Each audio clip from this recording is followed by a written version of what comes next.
Hello बच्चों, आज हम लोग शुरू करने वाले हैं क्लास 9th इकोनॉमिक्स का चैप्टर नंबर 2 जिसका नाम है पीपल एज अ रिसोर्स।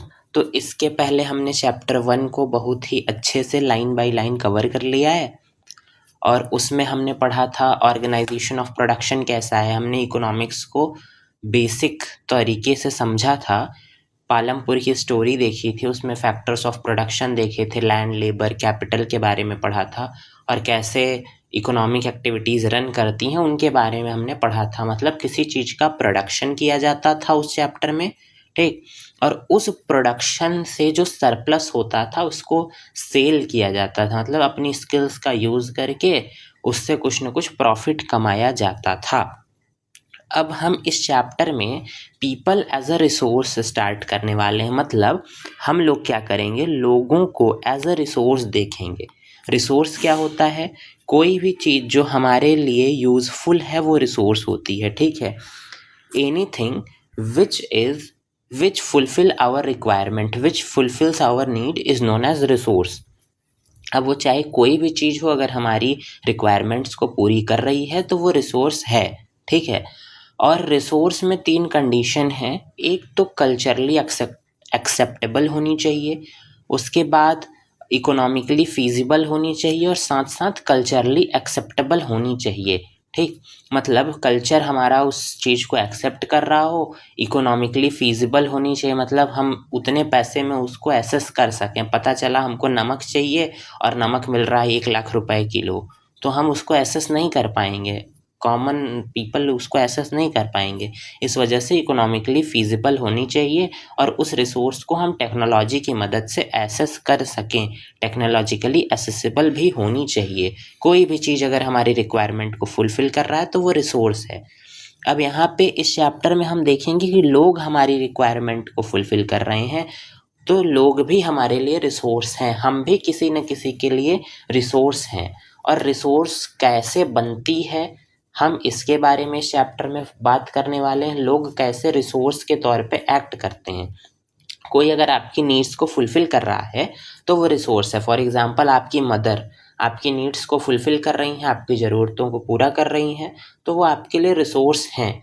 अब वो रिसोर्स बनने में, जैसे आप ही हैं, आपको रिसोर्स बनने में कुछ टाइम लगेगा, कुछ आपको स्किल्स सिखाई जाएंगी, आपके एजुकेशन पे खर्चा किया जाएगा, आपके हेल्थ केयर पे इन्वेस्टमेंट किया जाएगा, तब आप जा कर के कहीं एक रिसोर्स का काम करेंगे। अगर आपके ऊपर स्किल्स का, एजुकेशन का, हेल्थ केयर का, इन सभी चीज़ों का इन्वेस्टमेंट नहीं किया जाएगा तो आप जो है पॉपुलेशन में, कंट्री के ऊपर एक पॉपुलेशन बर्डन बन जाएंगे, मतलब बोझ बन जाएंगे, आप किसी काम के नहीं रह जाएंगे। जब तक आपके पास टेक्निकल स्किल्स, एजुकेशन, ये सारी चीज़ें नहीं होंगी तब तक आप कंट्री के डेवलपमेंट में अपना योगदान नहीं दे पाएंगे। इस वजह से रिसोर्स फॉर्मेशन ज़रूरी है। अच्छा, हम किसी भी चीज़ पे इन्वेस्टमेंट क्यों करते हैं? क्योंकि हमें चाहिए होता है कि बाद में हमको उस चीज़ से रिटर्न मिले।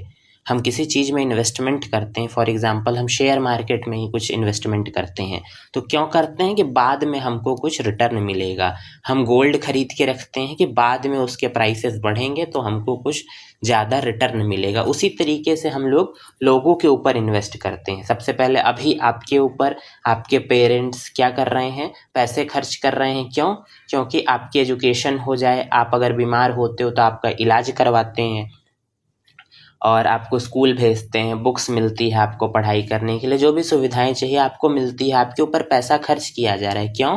क्योंकि आपको बाद में एज अ रिसोर्स एक्ट करना है। आपको बाद में आपके ऊपर जितना पैसा खर्च किया गया है उससे ज़्यादा आपको जनरेट करना है। इस वजह से आपके ऊपर इस तरीके का इन्वेस्टमेंट किया जा रहा है। तो पॉपुलेशन क्या है? सबसे पहले हम आपके लिए एक क्वेश्चन है यहाँ पे कि अगर पॉपुलेशन ज़्यादा है, ठीक है, एक क्वेश्चन है आपको डिस्कस करना है अपने से कि अगर पॉपुलेशन ज़्यादा है तो कंट्री की ग्रोथ हिंडर होती है, कंट्री की डेवलपमेंट में प्रॉब्लम आती है। और अगर पॉपुलेशन ज़्यादा है तो हम ज़्यादा से ज़्यादा रिसोर्स बना सकते हैं।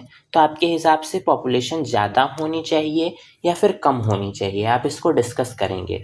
अगर पॉपुलेशन कम होगी तो पीपल एज अ रिसोर्स हमारे पास कम होंगे, पॉपुलेशन ज़्यादा होगी तो पीपल एज अ रिसोर्स ज़्यादा होंगे। बट पॉपुलेशन ज़्यादा होगी तो फूड की रिक्वायरमेंट ज़्यादा होगी, जॉब्स की रिक्वायरमेंट ज़्यादा होगी जिसको कि फुलफ़िल नहीं किया जा सकता। तो आप ये क्वेश्चन डिस्कस करिएगा चैप्टर शुरू करने से पहले। तो हम चैप्टर का ओवरव्यू लेते हैं। पीपल एज अ रिसोर्स जो है वो चैप्टर क्या एक्सप्लेन करने की कोशिश करता है, पॉपुलेशन को as an asset. It tries to explain population as an asset. Population को एक एसेट के तौर पे दिखाने की कोशिश की गई है। पॉपुलेशन हमारे लिए एक पूंजी है, एक लायबिलिटी है, सॉरी एक एसेट है, पूंजी है हमारे लिए, रादर दैन अ लायबिलिटी। हमारे लिए एक लायबिलिटी नहीं है पॉपुलेशन। पॉपुलेशन हमारे इकोनॉमी के लिए वो क्या है, एसेट है, मतलब पूंजी है। Population becomes human capital when there is investment made in the form of education, training, medical care. Population कब ह्यूमन कैपिटल बन जाती है? अच्छा, पॉपुलेशन और ह्यूमन कैपिटल में अंतर क्या है? जितने भी लोग यहाँ पे हैं वो क्या हैं? वो पॉपुलेशन है।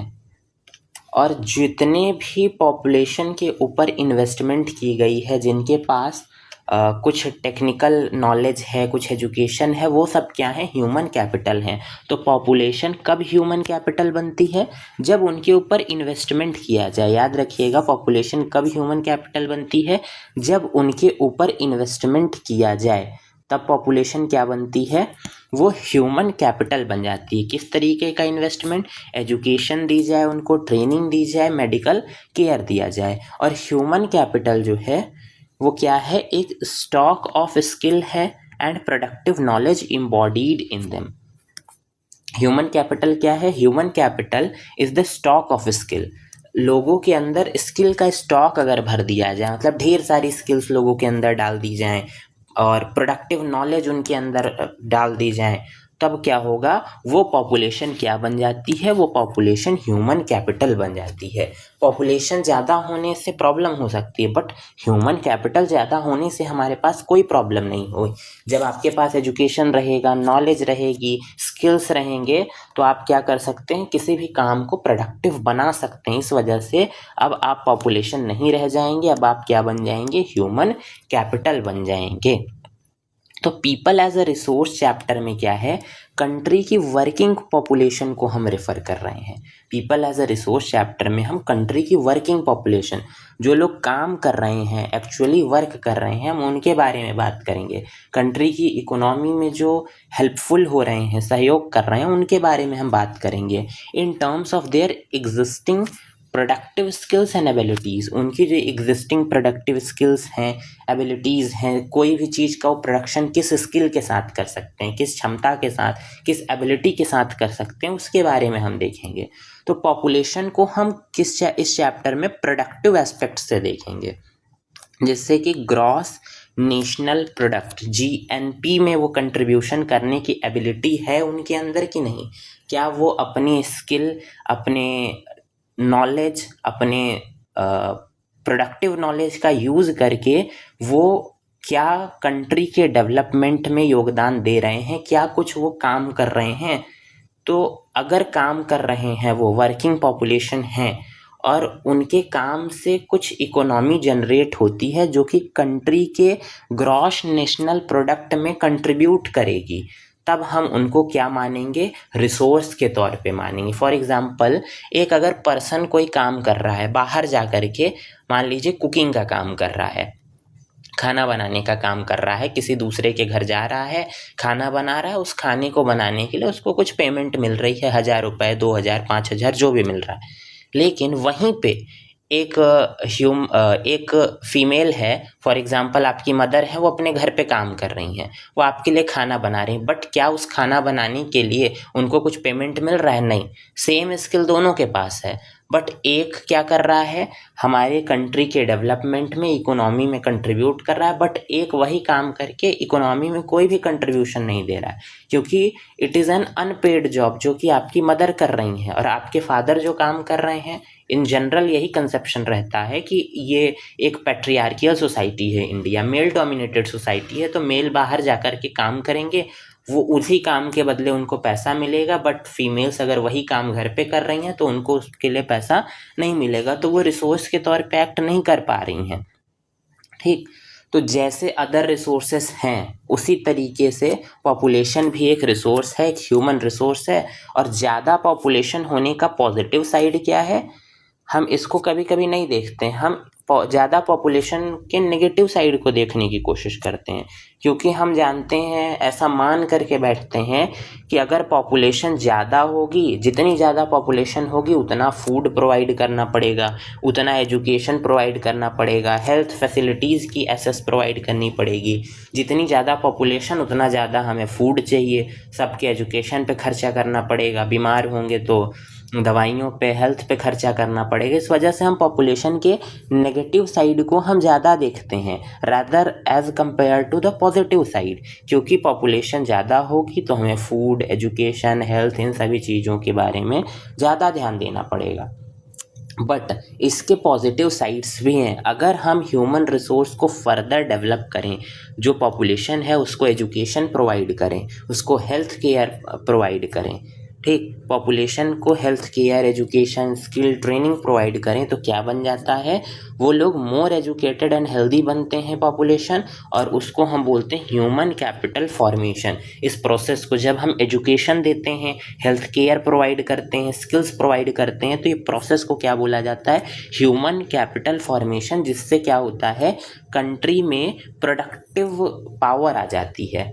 मतलब जो ह्यूमन के पास स्किल होगी, अगर एक पर्सन के पास स्किल होगी तो वो क्या करेंगे, वो किसी न किसी रूप में कंट्री में प्रोडक्शन करेंगे, किसी न किसी चीज़ का प्रोडक्शन करेंगे, चाहे गुड्स का प्रोडक्शन करें, चाहे सर्विसेज का प्रोडक्शन करें, किसी भी चीज़ का प्रोडक्शन करेंगे, तो जिससे क्या होगा, कंट्री की ओवरऑल डेवलपमेंट होगी। ठीक, इसी प्रोसेस को बोला जाता है human capital formation. Human capital formation और फिजिकल कैपिटल फॉर्मेशन दोनों को हम एक समान समझ सकते हैं। Without human capital formation physical capital formation नहीं हो सकती। अगर आपके पास स्किल है ही नहीं कि बिस्किट कैसे बनाना है, आपके पास एजुकेशन ही नहीं है कि बिस्किट आप बनती कैसे है पता ही नहीं है आपको, तो आप बिस्किट कैसे बना पाएंगे। तो ह्यूमन कैपिटल फॉर्मेशन ज़रूरी है फॉर फिजिकल कैपिटल फॉर्मेशन। इस वजह से पॉपुलेशन को एजुकेट करना सबसे ज़्यादा ज़रूरी है, उनके ऊपर इन्वेस्ट करना सबसे ज़्यादा ज़रूरी है। इन्वेस्टमेंट इन ह्यूमन कैपिटल, कैसे इन्वेस्ट करते हैं हम ह्यूमन कैपिटल में, एजुकेशन, ट्रेनिंग, मेडिकल केयर, ये 3 चीज़ें आप याद रखिए कि हम ह्यूमन कैपिटल में एजुकेशन, ट्रेनिंग और मेडिकल केयर के मदद से क्या करते हैं, इन्वेस्टमेंट करते हैं, और बाद में हमको इसका रिटर्न मिलता है। जैसे कि हम किसी फिजिकल कैपिटल में इन्वेस्ट करते हैं, कोई इंडस्ट्री लगाते हैं, उस इंडस्ट्री को लगाने के लिए सबसे पहले हम उसमें इन्वेस्टमेंट करते हैं, पैसा लगाते हैं, इंडस्ट्री बनाते हैं, उसके बाद उससे जो प्रोडक्शन होता है उससे हमको प्रॉफिट होता है, उससे हमको रिटर्न मिलता है। उसी तरीके से हम education, training, medical care facilities provide करते हैं लोगों को, और उसके बाद क्या होता है, हमको बाद में रिटर्न मिलता है, सेम जैसे कि फिजिकल कैपिटल में मिलता है। This can be seen directly in the form of higher income earned because of higher productivity of the more educated or better trained person, as well as higher productivity of healthier person. अच्छा, इसको हम देख कैसे सकते हैं, अगर किसी के एजुकेशन के ऊपर अच्छे तरीके से खर्चा किया गया है, इन्वेस्टमेंट की गई है, तो उसको ज़्यादा से ज़्यादा पेमेंट मिल रही होगी। अब आप देखिए, एज़ कम्पेयर टू किसी ने छोटी सी डिग्री ली हुई है, कोई छोटी डिग्री लेकर के छोटा सा काम कर रहा है, तो उसको मान के चलिए 10,000 रुपये पर मंथ मिल रहे हैं। वहीं कोई ऐसा पर्सन है जिसके पास एडवांस टेक्निकल डिग्री है, और उस एडवांस टेक्निकल डिग्री के कारण उसको 1 लाख पर मंथ मिल रहा है। ठीक, 1 लाख पर मंथ मिल रहा है। तो आप देखिए, जितना ज़्यादा एजुकेशन होगी, जितनी ज़्यादा बेटर ट्रेनिंग होगी, उतना ज़्यादा उसको रिटर्न मिलता चला जाएगा, उतना ज़्यादा वो कंट्रीब्यूट करेगा। ठीक, और साथ साथ हायर प्रोडक्टिविटी कैसे होगी, हेल्दी पीपल, अगर एक इसी पर्सन को जिसको 1 लाख पर मंथ मिल रहा है, इसको अगर बुखार होने लगे, इसकी तबीयत खराब हो जाए, तो क्या वो उतना काम कर पाएगा जितना हेल्दी होकर के कर सकता था? नहीं कर पाएगा उतना काम। इस वजह से पॉपुलेशन का हेल्दी होना भी ज़रूरी है। ट्रेनिंग स्किल के साथ साथ हेल्दी होना बहुत ज़्यादा ज़रूरी है। अगर आप कोई काम कर रहे हैं, आपको आता है वो काम, आपके पास स्किल है, एजुकेशन है, लेकिन आपकी हेल्थ नहीं अच्छी है, तो आप उस काम को नहीं कर सकते हैं। ठीक है, अब हम यहाँ पे एक एग्जाम्पल देखते हैं। इंडिया में ग्रीन रिवॉल्यूशन एक ड्रामेटिक एग्जाम्पल है कि how the input of greater knowledge in the form of improve production technology can rapidly increase the productivity of scarce land resources. India's IT revolution striking instance of how the importance of human capital has come to acquire at higher position than that of material plants and machinery. तो green revolution और IT revolution एक example है कि किस तरीके से लोगों ने अपने स्किल को, अपने एजुकेशन को अप्लाई किया और ज़्यादा से ज़्यादा प्रोडक्शन लिया। ठीक है, ये एक एग्जाम्पल है। यहाँ पे एक फिगर दिया हुआ है कि what is human resource, is it like land और लेबर। तो एक बच्ची पूछती है कि ह्यूमन रिसोर्स क्या है, क्या लैंड और लेबर जो आपने पिछले चैप्टर में पढ़ा, क्या लैंड और लेबर उसी तरीके से ये ह्यूमन रिसोर्स भी है? तो बताया जा रहा है कि no, it is more than that, इससे कहीं ज़्यादा है। व्हाट इज़ ह्यूमन कैपिटल, क्या रुपी, पैसा या फिर डॉलर की तरह ह्यूमन कैपिटल भी है? जैसे कैपिटल हम क्या पढ़ते हैं, रुपी, डॉलर, ये सारी चीज़ें हमारे लिए कैपिटल होती हैं। तो क्या ह्यूमन कैपिटल भी वैसा ही है? तो ये बता रहे हैं नहीं, it is more than that. Human resource केवल लैंड और लेबर की तरह नहीं है। अगर लैंड है और ह्यूमन रिसोर्स ही नहीं है, लैंड अवेलेबल है हमारे पास, लेबर अवेलेबल, अब हमें पता ही नहीं है कि उस लैंड पे क्या सेटअप करना है, कौन सी इंडस्ट्री लगानी है, किस तरीके से हमको लेबर से वो वाला काम करवा के फाइनल प्रोडक्शन लेना है, पता ही नहीं है, तो होगा कैसे? इस वजह से ह्यूमन रिसोर्स बहुत ज़्यादा ज़रूरी है और ह्यूमन कैपिटल फॉर्मेशन बहुत ज़्यादा ज़रूरी है। हम क्या करते हैं, ह्यूमन कैपिटल फॉर्मेशन करके ह्यूमन रिसोर्स को डेवलप करते हैं। जितनी ज़्यादा ह्यूमन रिसोर्स डेवलप होगी, उतनी ज़्यादा हमको कंट्री की इकोनॉमी में ग्रोथ देखने को मिलेगी। तो आई होप कि आपको ह्यूमन कैपिटल फॉर्मेशन समझ में आया होगा, किस तरीके से ह्यूमन को कैपिटल के रूप में मोल्ड किया जाता है, कैसे एक नॉर्मल पॉपुलेशन को एक कैपिटल बनाया जाता है, कैसे नॉर्मल पर्सन को एक एसेट, एक रिसोर्स बना दिया जाता है एजुकेशन, हेल्थ और ट्रेनिंग की मदद से, कैसे उसको इतना ज़्यादा प्रोडक्टिव बनाया जाता है। तो यहाँ पे आप देखिए ह्यूमन कैपिटल का एक फिगर दिया हुआ है। ये डॉक्टर हैं, यहाँ पे एक टीचर हैं, ठीक, ये एक कपड़ा सिलने वाले हैं। तो आप इन फोटोग्राफ को देखिए, कोई टीचर है, कोई डॉक्टर है, कोई इंजीनियर है, कोई टेलर है। क्या ये कंट्री की इकोनॉमी के लिए एसेट हैं? हाँ, बिल्कुल एसेट हैं। ये कंट्री की इकोनॉमी के लिए एसेट हैं। इन्हें एजुकेशन मिली, इनको ट्रेनिंग मिली, इस वजह से आज ये स्किल्ड वर्क कर पा रहे हैं। अब जब वो स्किल्ड वर्क कर पा रहे हैं, उनके पास नॉलेज है, उनके पास स्किल है, वो हेल्दी हैं, तो वो अपना कंट्रीब्यूशन दे रहे हैं, वो एक कैपिटल के तौर पे काम कर रहे हैं। तो केवल मोर एजुकेटेड और हेल्दियर पीपल जो है, उनको क्या होता है, हायर इनकम नहीं मिलती है। इनडायरेक्ट वेज में एडवांटेज मोर एजुकेटेड और हेल्दियर पॉपुलेशन को ज़्यादा देखने को मिलता है, नॉट डायरेक्टली एजुकेटेड और गिवन हेल्थ केयर। मतलब जिनको डायरेक्ट एजुकेशन मिली है, हेल्थ केयर मिला है, तो उनमें हमको हायर इनकम देखने को मिलता है। बट एज कंपेयर टू जिनको एजुकेशन नहीं मिला है, जिनको हेल्थ केयर फैसिलिटी नहीं मिली है, उनमें हमको देखने को मिलता है कि उनकी जो इनकम है वो कम है। यहाँ तक कि हम अगर बात करें तो human capital is in one way superior to other resources like land and physical capital. Human resource can make use of land and capital. अगर हम देखें तो ह्यूमन कैपिटल क्या है, बाकी कैपिटल से सुपीरियर है। अभी पिछले चैप्टर में जितने कैपिटल आपने पढ़े, land, labour, physical capital, working capital, इन सब से ज़्यादा सुपीरियर है। क्यों? क्योंकि ये जो ह्यूमन कैपिटल है, ह्यूमन रिसोर्स है, यही लैंड और कैपिटल का यूटिलाइजेशन कर सकती है, और कोई नहीं कर सकता उस चीज़ का यूटिलाइजेशन। हमें जब पता ही नहीं होगा किस तरीके से उस लैंड पे काम करना है, हमारे पास एक लैंड है, उस पे हमें इंडस्ट्री लगानी है कि खेती करनी है, और जो भी करना है हमें पता ही नहीं कैसे करना है, लेबर बहुत अवेलेबल है, सामान बहुत रखा हुआ है, हमें कैसे करना है पता ही नहीं है, तो किस तरीके से वो प्रोडक्शन हो पाएगा। इस वजह से ह्यूमन कैपिटल सभी कैपिटल से ज़्यादा सुपीरियर है। लैंड, कैपिटल, ये सब अपने से यूज़फुल नहीं हो सकते, ह्यूमन ही इसको यूज़फुल बनाएगा। इंडिया में फॉर मेनी डिकेड्स एक लार्ज पॉपुलेशन को लायबिलिटी समझा जाता है रादर देन एसेट। लायबिलिटी क्या होता है? State of being responsible for something, ठीक, मतलब किसी बात का उत्तरदायित्व बोलने का मतलब है। बहुत खर्चा करवाए या फिर ऐसा कि व्यर्थ में पड़ा हो, उसका हमें कोई यूज़ ना हो सकता है आपके घर पे। या फिर एक एग्जांपल समझिए कि किसी घर में 5 लोग रहते हैं, 4 लोग कुछ ना कुछ काम कर रहे हैं, कुछ वर्किंग कर रहे हैं, उनके पास एजुकेशन है, स्किल है, एक के पास कुछ नहीं है, वो केवल पड़ा रहता है घर पे। एक पर्सन वो केवल घर पे पड़ा रहता है, तो बाकी लोगों के लिए वो बोझ बन जाता है, उसका भी पालन पोषण लोगों को करना पड़ेगा बाकी 4 को मिल करके, तो उनके ऊपर एसेट का काम नहीं करेगा, वो बोझ बन के, बर्डन बन के रह जाएगा वो पर्सन, ठीक। ये देखने को हमको इंडिया में मिलता है। पॉपुलेशन को इकोनॉमी पे बर्डन नहीं होना है, रादर उनको एक एसेट बन के रहना पड़ेगा, ठीक। फॉर एग्जाम्पल, अगर हम एजुकेशन, हेल्थ फैसिलिटीज़ और इन सभी चीज़ों पे इन्वेस्ट करते हैं, उस पर्सन के मॉडर्न टेक्नोलॉजीज़ का यूज़ करते हैं, तो क्या होगा? साइंटिफिक रिसर्च का यूज़ करते हैं तो क्या होगा?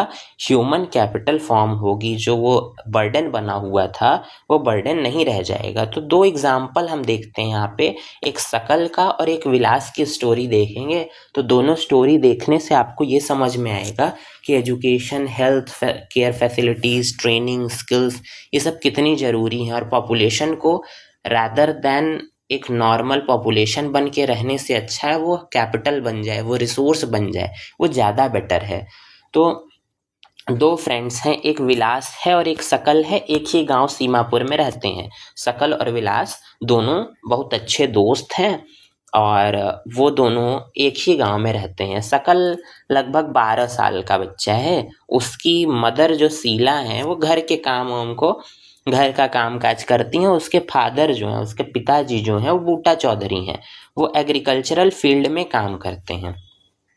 शकल 12 साल का है, उसकी माँ घर का काम करती है शीला, उसके पिताजी बूटा चौधरी वो खेतों में काम करते हैं, और शकल अपनी मदर का घर में काम थोड़ा बहुत करवा देता है, हाथ बटा देता है काम में, और उसके बाद वो अपनी छोटी बहन और भाई जीतू और सीतू दोनों की देखभाल भी कर लेता है। और उसके अंकल जो हैं श्याम हैं, उन्होंने मैट्रिकुलेशन एग्जामिनेशन पास किया है और वो घर में बैठे हुए हैं, उनके पास कोई जॉब नहीं है। मैट्रिक की परीक्षा पास करने के बाद भी उसके अंकल को कोई काम नहीं मिला। बूटा और शीला जो है वो शकल को पढ़ाना चाहते थे, शकल को ज़बरदस्ती फोर्स किया, उन्होंने गांव का एक स्कूल ज्वाइन करा दिया। शकल ने वहाँ पे higher secondary examination, class 12th की एग्जामिनेशन पास की। फिर उसके फादर ने उसको आगे पढ़ने के लिए भेजा, शकल के लिए लोन भी लिया उसके फादर ने। कंप्यूटर में वोकेशनल कोर्स शकल को करवाया, और शकल एक मेरिटोरियस स्टूडेंट था, वो पढ़ाई में शुरू से ही इंटरेस्टेड था, तो बहुत ही इंथुजियाज़म के साथ उसने अपना वोकेशनल कोर्स कंप्यूटर में कंप्लीट किया। उसके बाद उसको एक प्राइवेट फर्म में जॉब मिल गई, एक नया सा सॉफ्टवेयर उसी फर्म में जा कर के बनाया, और उस सॉफ्टवेयर की मदद से क्या हुआ कि उस फर्म की सेल इंक्रीज़ हो गई। उसके बॉस को बहुत अच्छा लगा कि हाँ भैया शकल ने तो अच्छा काम किया, तो उसको रिवार्ड भी दिया और प्रमोशन भी दी, ठीक है। शकल को क्या मिला? शकल एक 12 साल का बच्चा था, उसकी मदर शीला घर का काम करती है, father as a agricultural field में काम करते हैं, उसके अंकल श्याम पढ़े हुए हैं मैट्रिक तक, लेकिन उनके पास कोई जॉब नहीं है। शकल को उसके माता पिता ने पढ़ाया, ठीक, उसके ऊपर इन्वेस्टमेंट किया, उसने कंप्यूटर में कोर्स किया, और कोर्स करने के बाद उसे एक प्राइवेट फर्म में जॉब भी मिली, और वहाँ पे सॉफ्टवेयर उसने बनाया, क्योंकि मेरिटोरियस स्टूडेंट था शकल, उसने सॉफ्टवेयर बनाया और उसकी वजह से उसको प्रमोशन भी मिला, उसकी कंपनी की सेल भी बढ़ गई। लेकिन अगर हम वहीं दूसरी तरफ विलास की स्टोरी देखते हैं, तो पहले शकल की स्टोरी में आपने देखा कि उसके पास एजुकेशन थी, इस वजह से उसकी लाइफ कितनी अच्छी हो गई। उसके फादर लोन लिए लेकिन उसको पढ़ाए, बट उसके बाद धीरे धीरे उनकी लाइफ अच्छी हो गई। लेकिन वहीं दूसरी तरफ अगर देखें तो विलास एक 11 साल का बच्चा है, उसी गांव में रहता है, शकल का दोस्त है। विलास के पापा जो महेश हैं वो एक फिशरमैन हैं।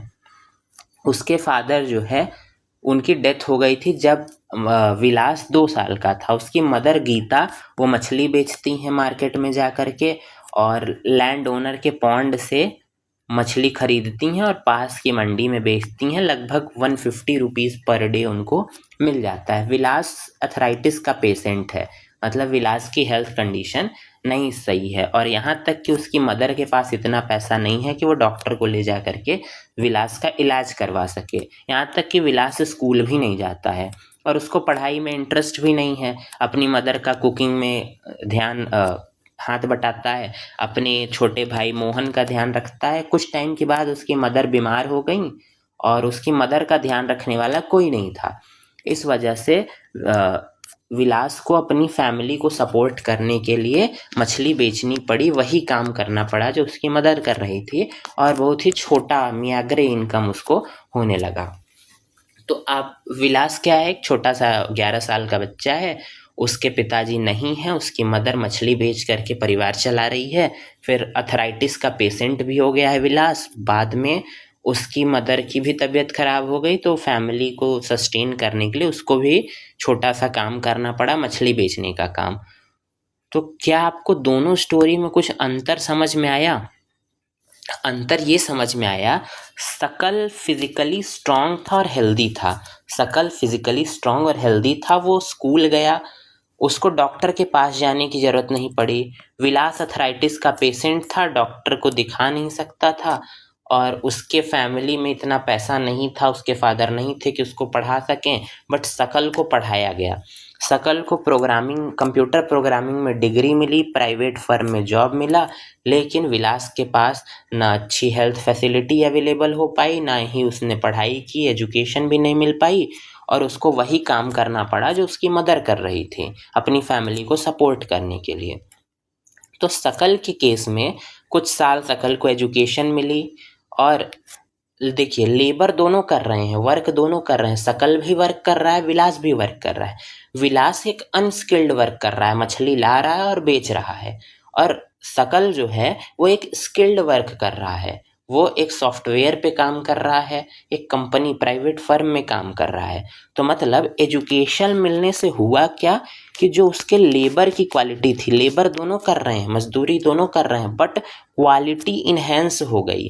क्वालिटी इन्हेंस होने से जो टोटल प्रोडक्टिविटी थी वो इन्हेंस हुई, और टोटल प्रोडक्टिविटी इन्हेंस होने से उसकी इनकम भी इंक्रीज हुई, इन्हेंस हुई, और साथ साथ इकोनॉमी की ग्रोथ भी हुई। ठीक है, बस एक एजुकेशन और हेल्थ केयर की वजह से। और सैलरी भी अपने हिसाब की उसको मिलने लगी, मतलब इनकम भी इंक्रीज हुई, कंट्री की इकोनॉमी भी अच्छी हुई, साथ साथ उसके फर्म की भी अच्छी प्रॉफिट हुई, बस एक एजुकेशन की इन्वेस्टमेंट की वजह से। लेकिन विलास के केस में उसको कोई एजुकेशन नहीं मिली, उसको कोई हेल्थ केयर नहीं मिली, इस वजह से वो भी अपनी मदर की तरह मछली बेचने लगा, और उतनी ही सैलरी एक अनस्किल्ड लेबर की तरह जैसे उसकी मदर को मिलती थी वैसी ही सैलरी उसको भी मिलना स्टार्ट हो गई। ह्यूमन रिसोर्स में इन्वेस्टमेंट हुआ, ठीक, एजुकेशन, मेडिकल केयर, इन सभी का इन्वेस्टमेंट जिनके ऊपर किया जा रहा है वो बाद में फ्यूचर में हायर रेट ऑफ रिटर्न दे सकते हैं। अगर उनके ऊपर इन्वेस्टमेंट किया जा रहा है तो वो बाद में हायर रेट, जिस प्रकार से लैंड और कैपिटल में इन्वेस्टमेंट किया जाता है बाद में हायर रेट मिलता है, उसी तरीके से ह्यूमन के ऊपर भी इन्वेस्टमेंट किया जाता है। जैसे कि आपने शकल के केस में देखा कि उसके ऊपर एजुकेशन का इन्वेस्टमेंट किया गया, उसके ऊपर पैसे खर्च किए गए, तो उससे क्या हुआ, बाद में हायर रिटर्न उसको मिलने लगे। अगर एक किसी बच्चे के ऊपर, उसके एजुकेशन में, उसके हेल्थ के ऊपर इन्वेस्टमेंट किया जाए तो हायर रिटर्न फ्यूचर में मिल सकता है, हायर अर्निंग होगी, पैसा ज़्यादा कमाएगा, साथ साथ सोसाइटी में भी ज़्यादा से ज़्यादा कंट्रीब्यूशन करेगा। अच्छा, एक चीज़ और, सोसाइटी में अगर आप देखेंगे तो जो एजुकेटेड पेरेंट्स हैं, आप अपने आसपास भी देखिए, अगर आप पढ़ाई कर रहे हैं तो इसका मतलब है कि आपके पेरेंट्स कुछ न कुछ एजुकेटेड हैं, या तो हाईली एजुकेटेड हैं या थोड़े एजुकेटेड हैं, या फिर उनको एजुकेशन नहीं मिल पाई है बट उन्हें एजुकेशन की वैल्यू समझ में आ गई है कि एजुकेशन कितना ज़्यादा इम्पॉर्टेंट है, इस वजह से आपको पढ़ा रहे हैं। तो जो एजुकेटेड पेरेंट्स हैं वो अपने बच्चे के एजुकेशन पे हैवी इन्वेस्टमेंट करते हैं, क्योंकि उन्हें पता है कि ह्यूमन कैपिटल अगर फॉर्म होगा तो कितना ज़्यादा बेनिफिट होगा, हायर अर्निंग भी होगी, सोसाइटी में बेटर कंट्रीब्यूशन भी होगा, क्योंकि उन्हें एजुकेशन की इम्पोर्टेंस समझ में आ गई है। वो साथ साथ प्रॉपर न्यूट्रिशन और हाइजीन के लिए भी कॉन्शियस हैं। वो अपने बच्चों को ज़्यादा से ज़्यादा, जो ज़्यादा एजुकेटेड हैं वो अपने बच्चों को न्यूट्रिशियस फूड देते हैं, वो साफ़ सफाई पे ध्यान रखते हैं, ठीक, जिससे कि बीमारियां ना आए, हेल्थ फैसिलिटीज़ अच्छी रहें, जिसकी वजह से जो कैपिटल फॉर्मेशन है वो इन्हेंस हो जाएगी। वो अपने बच्चों की नीड्स पे भी ध्यान देते हैं, स्कूल में एजुकेशन पे भी ध्यान देते हैं, अच्छी हेल्थ पे भी ध्यान देते हैं। तो एक वर्चुअस साइकिल क्रिएट हो जाता है। और इन कॉन्ट्रास्ट अगर हम बात करें, एक क्या होता है हमारे पास, विस्कस साइकिल होता है और वर्चुअस साइकिल।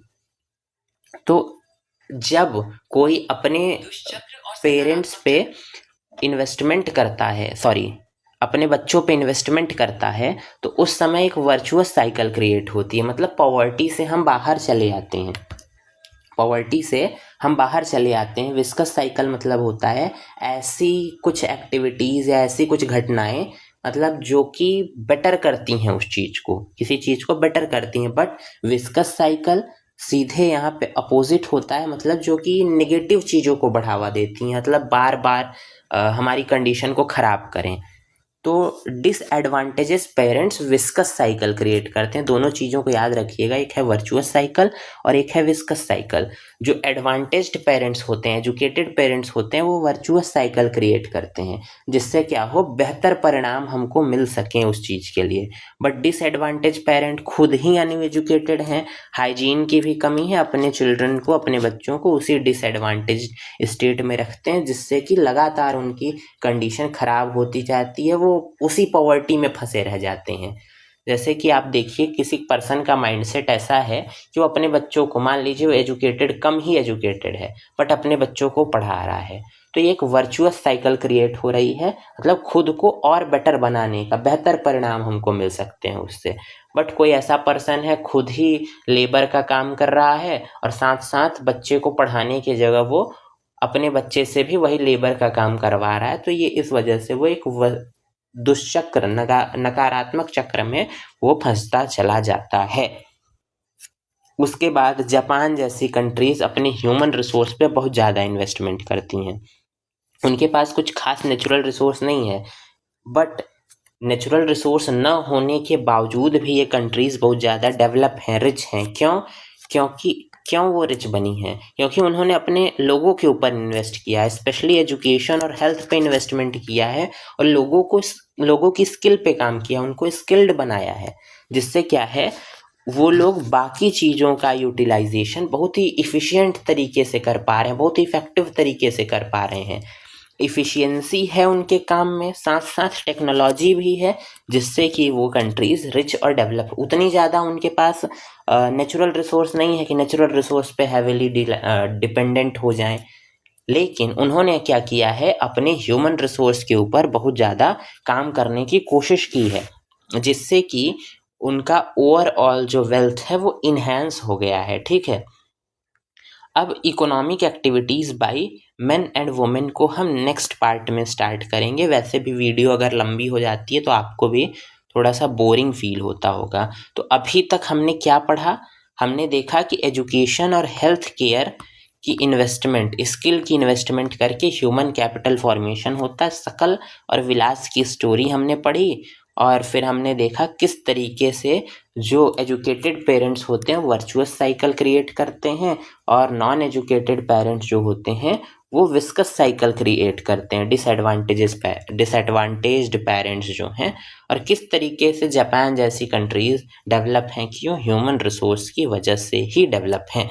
अब next topic economic activity by men and women next lecture में करेंगे। तब तक के लिए पढ़ते रहिए, और ईमानदारी के साथ पढ़ेंगे तो ज़्यादा अच्छा होगा। ठीक है, आप बुक ले करके बैठिए, अंडरलाइन करिए, हाईलाइट करिए, इसके बाद नोट्स बनाइए, और उस नोट्स को जब तक आप रिवाइज नहीं करेंगे, देखिए कोई भी दूसरे की नोट्स पढ़ के आप नहीं काम चला सकते। कई सारे प्लेटफॉर्म्स आपको नोट्स प्रोवाइड कर रहे होंगे, शॉर्ट नोट्स प्रोवाइड कर रहे होंगे, रिवीजन नोट्स प्रोवाइड कर रहे होंगे, तो उनसे आपका कुछ नहीं होने पा। हाँ, आप उसको पढ़िए, बट अपने वर्ड्स में अपने हाथ से ज़रूर लिखिए। अगर आप हैंड रिटन नोट्स नहीं बनाएंगे, खुद की हैंड रिटन नोट्स नहीं बनाएंगे, तो फिर आप अच्छे मार्क्स नहीं ला सकते, क्योंकि आपका जो सबकॉन्शियस माइंड होता है अपनी हैंड राइटिंग को पहचानता है। आप क्या लिख रहे हैं, कहाँ लिख रहे हैं, वो सब आपके माइंड में स्टोर होता चला जाता है।